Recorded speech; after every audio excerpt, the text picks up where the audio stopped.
Halo netizen Elsinta, belakangan ini di media sosial lagi rame banget perihal Pertamina mengoplos Pertamax dengan Pertalite dan diduga merugikan negara sekitar 968,5 triliun. Tetapi di balik itu, Pertamina juga mempunyai dosa-dosa lama sejak Orde Baru yang menyebabkan Bung Hatta dan Hugeng tidak mau dimakamkan bersama pejabat Pertamina di TMP Kalibata. Kok bisa? Mari kita kulik.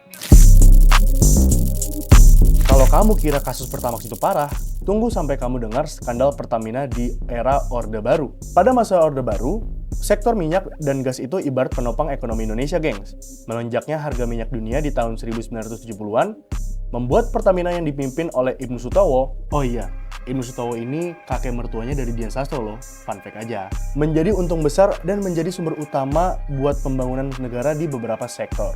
Tapi, PT Pertamina pada saat itu bergerak dengan cara tertutup, tanpa sepengetahuan pemerintah maupun DPR.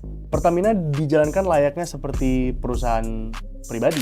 Bahkan, sebelum lonjakan harga minyak dunia, Harian Indonesia Raya sudah menyoroti dugaan penyelewengan dana oleh bosnya, yaitu Ibnu Sutowo. Saking besar kekuasaannya, beliau dijuluki dengan judul The Untouchable Man. Nah, pada tahun 1975, skandal Pertamina ini ternyata terbongkar pada masa-masa krisis keuangan parah pada tahun itu. Yang dimana Pertamina gagal membayar hutang sebesar 100 juta US dollar. Dan setelah ditelusuri, ternyata utang Pertamina ini sudah membengkak hingga 10 miliar US dollar. Sampai pada akhirnya Ibnu Sutowo ini dicopot dengan secara hormat pada tahun 1976.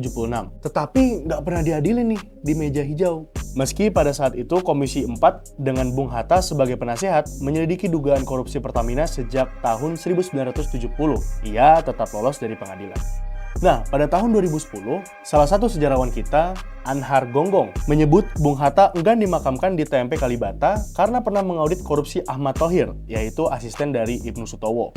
Thohir tetap dimakamkan di TMP berkat gelar bintang gerilyanya. Di satu sisi, Hugeng juga menolak dikuburkan di sana dan tak ingin sekuburan dengan koruptor, ucapnya pada saat diwawancarai oleh majalah Keadilan pada tahun 1993. Nah, sampai akhir Ibnu Sutowo ternyata namanya tetap bersih. Kasusnya nggak pernah dinyatakan sebagai merugikan atau melanggar hukum, tetapi hanya dilabeli sebagai bentuk mismanagement atau salah urus. Nah, menurut kalian gimana nih? Jangan lupa like dan share video ini, dan jangan lupa tulis komentar kalian di kolom komentar ya. Saya Raihan, and you're watching Radio Elsinta.